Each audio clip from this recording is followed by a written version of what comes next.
Hello famille, comment allez-vous? Très bien j'espère. Bienvenue dans cette nouvelle vidéo de la formation Data Science avec Streamlight.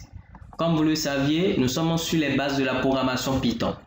Alors qu'est-ce que nous verrons aujourd'hui? Nous verrons les instructions conditionnelles, la clause if-else. Qu'est-ce qu'une instruction conditionnelle? Ce sont des opérations que le programme doit exécuter lorsque l'expression logique renvoie true ou false. Exemple. Is est égal à 150. If is supérieur à 100, print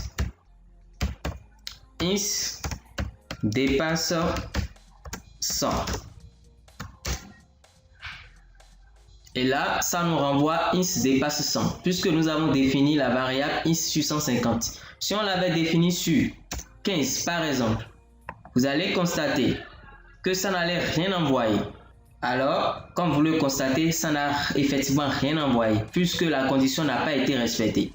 Mais si on remet les 150, vous voyez, ça va renvoyer is dépasse 100, puisque la condition a été vérifiée.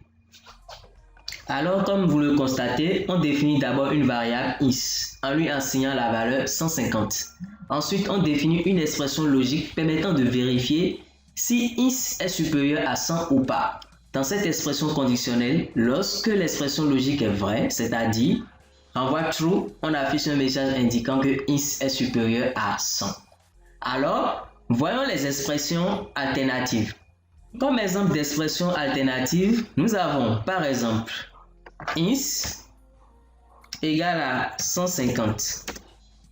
If is supérieur à 100, print is dépasse 100. Et nous ajoutons l'expression alternative else print is ne dépasse pas 100. Et nous exécutons. Dans cette expression que vous voyez, nous avons ajouté une expression alternative else pour dire autrement, sinon, pour afficher is ne dépasse pas 100. Alors, lorsque l'expression if n'est pas vérifiée, alors on doit afficher que is ne dépasse pas 100. Voyons par exemple si nous revenons en mettant 15 pour la variable is. Lorsque nous allons exécuter notre code, ça va nous renvoyer is ne dépasse pas 100. Comme vous le constatez, is ne dépasse pas 100. Si on remet les 150 qui sont supérieurs à 100 effectivement, on aura l'expression is dépasse 100. Dans le cas où nous avons plusieurs instructions alternatives, alors nous faisons encore une autre instruction, l'instruction elif. L'instruction elif peut être utilisée autant de fois qu'il y a de conditions alternatives entre la clause initiale if et la clause finale else. Exemple, is égale à 0. If is supérieur à 0,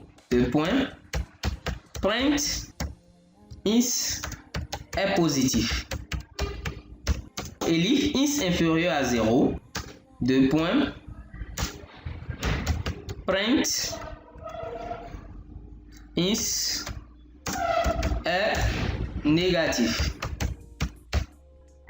Comme vous le constatez, nous avons fait intervenir l'expression elif parce que nous avons une autre condition alternative qui est is inférieur à 0. Si on avait également encore une autre condition alternative qui est is est égal à 0 ou bien is est supérieur ou égal à 0, alors on fera également intervenir encore un autre elif. Dans ce cas, je vais m'en arrêter là et puis je mets l'instruction finale else print is est nul et j'exécute notre code. Étant donné que nous avons un is qui est égal à 0, nous avons directement l'instruction finale qui est affichée is est nul.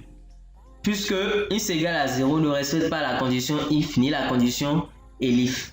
Alors que lorsque nous changeons la variable is en 1, vous allez constater que ça va nous renvoyer la condition if is est positif.